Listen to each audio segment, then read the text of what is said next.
अमेरिकी राष्ट्रपति Donald Trump को तगड़ा और बड़ा झटका लगा है। अमेरिका में उनकी फजीहत हो रही है और फजीहत की वजह पेंटागन की रिपोर्ट है।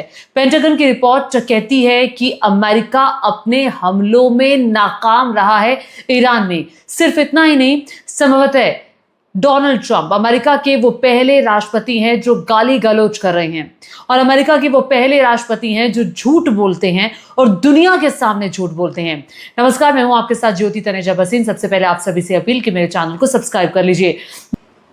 ईरान जश्न मना रहा है अपनी जीत पर, कह रहा है कि दुनिया के सुपर पावर मुल्क अमेरिका और इजराइल को हमने घुटनों पर ला दिया, झुकने पर मजबूर कर दिया। तेहरान में देखिए लोग सड़कों पर उतरे हैं और किस तरह से खुशी का इजहार करते हुए ये लोग जीत का जश्न मना रहे हैं। पटाखे फोड़े जा रहे हैं, बधाइयां दी जा रही है। घरों के बाहर लोग अलग अलग शहरों में निकले हैं। ये तेहरान की तस्वीर आप देख रहे हैं, किस कदर लोगों का हुजूम सड़कों पर है और खामेनेई के पोस्टर लेकर लोग आ रहे हैं और कह रहे हैं कि 80 साल के इस व्यक्ति ने दुनिया की महाशक्ति को झुका दिया, उस इजराइल को झुका दिया जो लगातार हमारे पीछे पड़ा था, और वो भी बिना लक्ष्य हासिल किए हुए। जिस लक्ष्य के साथ इजराइल ने हमला किया था वो लक्ष्य तक उसे हासिल नहीं हुआ। जिस लक्ष्य के साथ अमेरिका ने हमला किया था वो लक्ष्य हासिल नहीं हुआ। वो लक्ष्य क्या था? वो लक्ष्य था परमाणु साइट्स को तबाह करने का।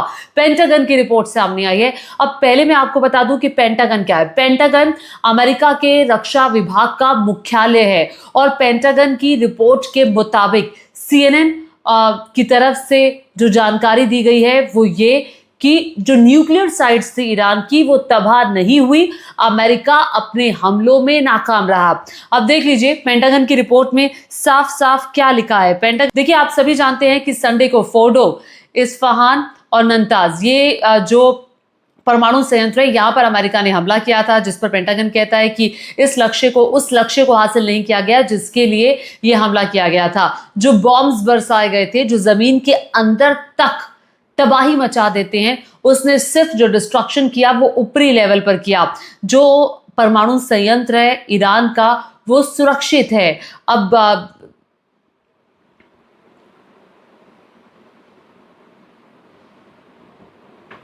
CNN की रिपोर्ट कहती है कि पिछले सप्ताह ईरान के 3 परमाणु प्रतिष्ठानों पर अमेरिकी सैन्य हमलों से ईरान के परमाणु कार्यक्रम का असली और महत्वपूर्ण चीज नष्ट नहीं हुआ है। CNN ने यह भी कहा कि अमेरिकी हमले से ईरान का परमाणु कार्यक्रम बस कुछ महीनों के लिए देर हो जाएगा, और साथ ही ये बात एक प्रारंभिक अमेरिकी खुफिया आंकलन में सामने आई है। हालांकि ट्रंप ने इस दावे को फेक न्यूज करार दिया है। ट्रंप कह रहे हैं ये बात ठीक नहीं है जो CNN कह रहा है, जो न्यूयॉर्क टाइम्स कह रहा है। ट्रंप क्या कह रहे हैं? ट्रंप सीधे तौर पर इसे फेक न्यूज करार देते हुए, फेक न्यूज है ये, इसमें कहीं से भी कोई सच्चाई नहीं है। CNN और न्यूयॉर्क टाइम्स पर ट्रंप ये सीधे तौर पर हमला बोल रहे हैं और कह रहे हैं कि फेक न्यूज है।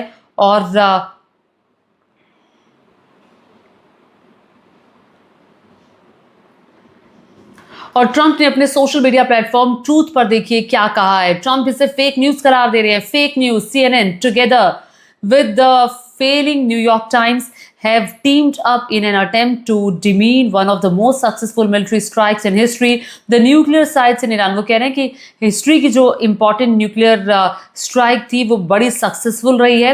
न्यूक्लियर साइट्स ईरान में जो थी उसे तबाह कर दिया गया है, कंप्लीटली डिस्ट्रॉयड।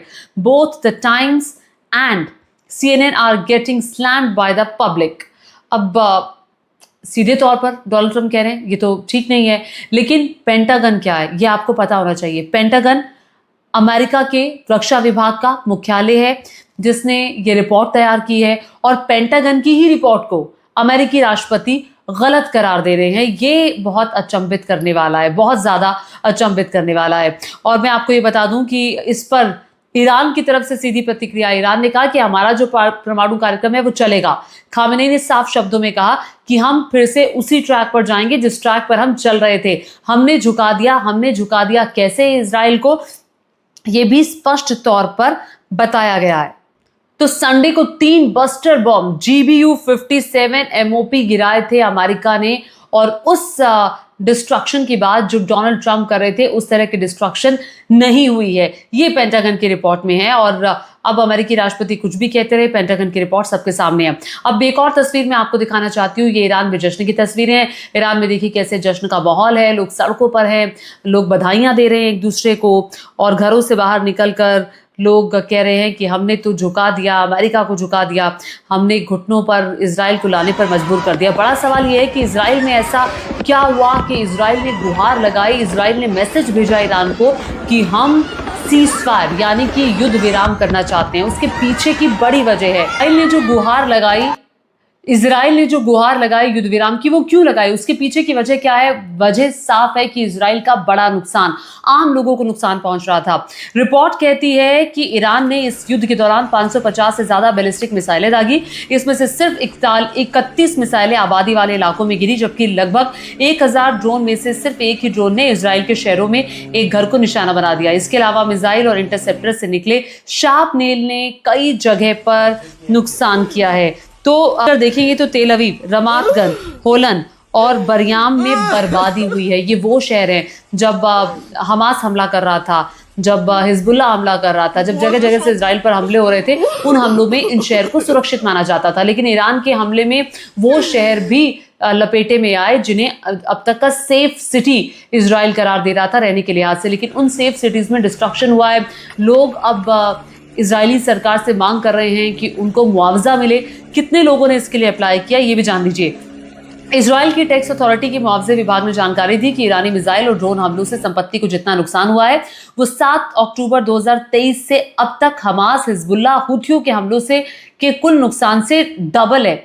अब तक 40,000 से ज्यादा लोग मुआवजे का दावा दर्ज करा चुके हैं और ये आंकड़ा 50,000 तक जा सकता है। इसमें कई फैक्ट्रियां भी शामिल है जो अभी भी नुकसान का आंकलन कर रही है। तो 40,000 घरों को नुकसान, ये बात तो वहां के टैक्स विभाग की तरफ से बताई गई है। ये आप समझ सकते हैं कि फुल डिस्ट्रक्शन जो वहां पर हो रहा था, उसके बाद इजराइल को मजबूर होना पड़ा। चूंकि इजराइल ही वो देश था, वो कह रहा था कि हम सत्ता पलट करना चाहते हैं, खामेनेई को मारना चाहते हैं, सिर्फ एक लक्ष्य खामेनेई को मारने का। सत्ता पलट हुआ नहीं, खामेनेई मरा नहीं और आपने सीज़फायर का ऐलान कर दिया। परमाणु जो साइट्स थे वो पूरी तरह से नष्ट नहीं हुई और आपने ऐलान कर दिया, आपने कहा सीज़फायर के लिए अपना समर्थन दे दिया, आपने गुहार लगा दी। तो सीधे तौर पर यह बताता है कि कहीं ना कहीं इजराइल और अमेरिका ये जान चुका था कि अगर युद्ध ऐसे ही चलता रहा तो बहुत ज्यादा बर्बादी इजराइल में होने वाली है। और एक और चीज जिसका जिक्र मैंने शुरुआत में किया कि गाली गलौज पर उतर आए हैं डोनाल्ड ट्रंप की नीति में अचानक से एक बड़ा बदलाव देखने को मिला है। बड़ा बदलाव इस लिहाज से आप कह सकते हैं कि इजराइल को वो झिड़कियां दे रहे हैं, इजराइल को वो धमकी दे रहे हैं, इजराइल को कह रहे हैं कि I am not happy with Israel. Israel ने जो बॉम्ब गिराए उसको लेकर वो कह रहे हैं कि सीज़फायर हो चुका है, फिर बम गिराने का क्या मतलब है, अब एक साथ सारे बम गिरा देंगे। सुनिए जरा, गाली देते हुए, एफ वर्ड से गाली देते हुए अमेरिकी राष्ट्रपति डोनाल्ड ट्रंप क्या कह रहे हैं। और मुझे लगता है ये अमेरिका के इतिहास में और दुनिया के इतिहास में पहली बार ऐसा होगा कि कोई राष्ट्रपति एफ से गाली दे रहा है जो के पर जाकर खत्म होती है। और ये गाली देकर वो दरअसल ये बता रहे हैं कि उनके पद की गरिमा कितनी उन्होंने गिरा दी है। that they don't know what the fuck they're doing. Do you understand that?